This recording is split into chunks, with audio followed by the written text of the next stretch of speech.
Happy Halloween, y'all! Be sure to check out the Spooky Sparkles collab playlist from 2021. I have several collaborators this year and thank them so much for being a part of this with me. Check out Crafty Gal ASMR, Crafty Mom Life, Ginger Kitty ASMR, Sparkle Designs, The Tapping Flamingo, and TJ Bell Designs. They're all spooktacular, y'all. Now let's jump into some haunted leaves. Boo! Hey guys, this is Monica and I wanted to show you how I made my little earrings here. Now I've actually already made 4 times, but I forgot to film the main body of the earring. I got all the dropsies here. So what I'm going to do is get some eye pins, which have the loop on the bottom, and they are different from a regular head pin, which just has the nail on the bottom, which is what I was using to make the drops. You can see on these drops, it's just flat on the bottom. There's no loop. So the looped are the eye pins. The flat or a non-looped is just a regular head pin. Sometimes they have balls on them, sort of like a nail head. So I have my beads laid out here, and then I'm just going to feed them onto my eye pin. And I'm going to do one of each style, and then that should do it. I can add some drops onto them. So the first thing I'm going to do is the style that has the little copper bumpy spacer beads on them. So the first thing I want to pop on is a dragon vein agate bead. Those are so interesting looking. Now this is dyed. If you saw my bead haul, you would know that these are dyed agate, and they're really pretty. The striations on them are all different from bead to bead. I'm going to put on the little bumpy spacer, and then the flower bead. And these beads are really pretty. They're little bumpy spacer. And then one of my little leaf beads. These are super cute. And I want to put it on the way the leaf is facing up, so I need to turn this upside down. There is the body of my little earring there. And I'm just going to kind of balance the bottom loop onto my finger. I'm going to grab my bent nose pliers because I'm not going to make a wrapped loop. I'm just going to do another simple loop because it really doesn't matter with these turning the directions. So I'm just going to grab this, and you can do a 45-degree bend or you can do a 90-degree bend. I want to do a 90-degree bend as much as possible because I don't need a stem. So I'm going to pull it just like that, just like I was trying to do with the drops. And then I want to cut off just a little bit on this because it's not as long. So just about that much there. Take my round nose pliers, go on to the end. I'm just balancing that bottom loop on my fingers because I don't want really big loops. I'm going to come down pretty close to the end of my plier and roll towards myself. And then check out my loop, which I think is pretty good. Let me show you that. You can see that.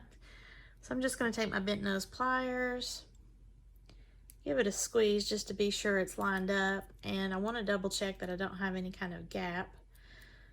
And I don't, so I'm good to go. So now the only other thing, if in the process of making your loop, you find that this loop is going this direction and this loop is going this direction, then you can just take your pliers, one on top, one on bottom, and straighten it up. But this had it lined up perfectly the way I wanted it to. The reason why that tends to happen is because I'm holding it like that to where it doesn't move around on me on my bottom finger. So the way that I am manipulating the wire at the top loop is going to stay the direction of the bottom loop as long as I don't let it be loosey-goosey when I'm doing that process. So there's one little body, and then my second one is going to have the little copper crimp beads. And let me grab the purple on that one.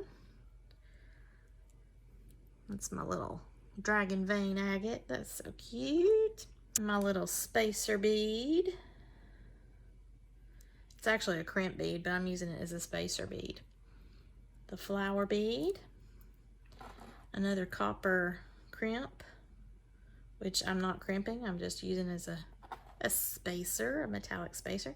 And then my leaves, and again, I want my leaf to be facing the right direction. So I'm going to have it, instead of it being an upside down leaf, I want to have it, you know, this direction here.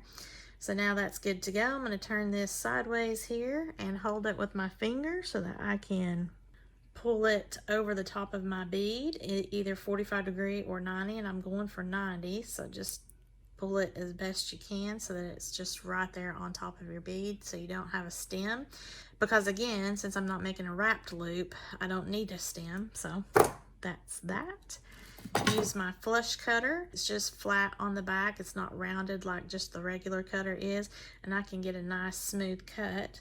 I'm gonna come down just a little bit because I don't really need to cut much off of this one. Just enough to where when I roll this wire to make the loop, it's going to end at the right place. I mean, you could do 1/4 of an inch if you wanted to. I'm going to be right here on the end of the wire and 1/4 of an inch down on the plier, and then just start rolling it towards myself. Just roll it. Okay, now this one was a little bit too tall. So what I can do is I can just go right back in there, and I only need to cut just a little bit off. See how I cut that little bit off? And then just stick my little round nose pliers back in there. And finish the loop. Take my bent nose pliers or my chain nose, whatever you've got handy, and get hold of it. Just give it a little squeeze to be sure I'm all lined up there, which I am. And check that I'm lined up on my loop. So I am. This loop's going this way, this loop's going this way, so we're good and lined up. So now all I need to do is add these to my ear wires and pop on some drops. Okay, I've got some of these little copper ear wires here, and this is a fishhook style. Now this is pretty small. I think I got these from Panda Hall. I want to turn these upside down, and this has a spring, not a ball on it. So I'm going to let that gravity just let the spring come down, and I'm looking for the gap so that I know which side this was cut on, because I need to open this up. Now I don't want to open this side to side because that will weaken the metal, especially right here in the very middle. So I'm going to either pull it towards myself or push it away from myself, similar to opening and closing a door. And this is the way I teach how to do the jump rings as well as opening any kind of loop that you need to. So I'm going to just pull it towards myself. I only need to open it just a little bit here, if you can see that, just enough to where I can put my earring on. And because this is the top of my earring and I want my leaf to be on the top, I'm going to put that loop onto my ear wire and then close it by taking my bent nose plier and just pushing it away from myself, so I'm closing the door. And if you need to come onto the side here at the base, just a slight little pinch. You're not going to do anything major. You're just very light pressure. Oops. You try to give very light pressure just to where it's touching the stem, and then I'm going to pop it in at the base again just one more time to squeeze. So now that is one body, and I can put my little drops on here. Here is the other earring. I'm going to do the same thing. I'm going to drop this on the bottom. See where my slit is. It's over here on the right. Pull this towards myself. Put the leaf onto my ear wire because that's the top of my earring. Then I'm going to push it away from myself to close the door. And this also has a little gap, so I'm just going to give it the slightest little squeeze there, because you don't want your earring to come popping off of the ear wire. So there's a little body. So I'm just going to make these little additional drops that I need so that I can have all of the elements of the colors on each earring design that I made. Again, just same process, the same way that I did the other. Okay, so I have my little drops right here, and I'm just going to put them on.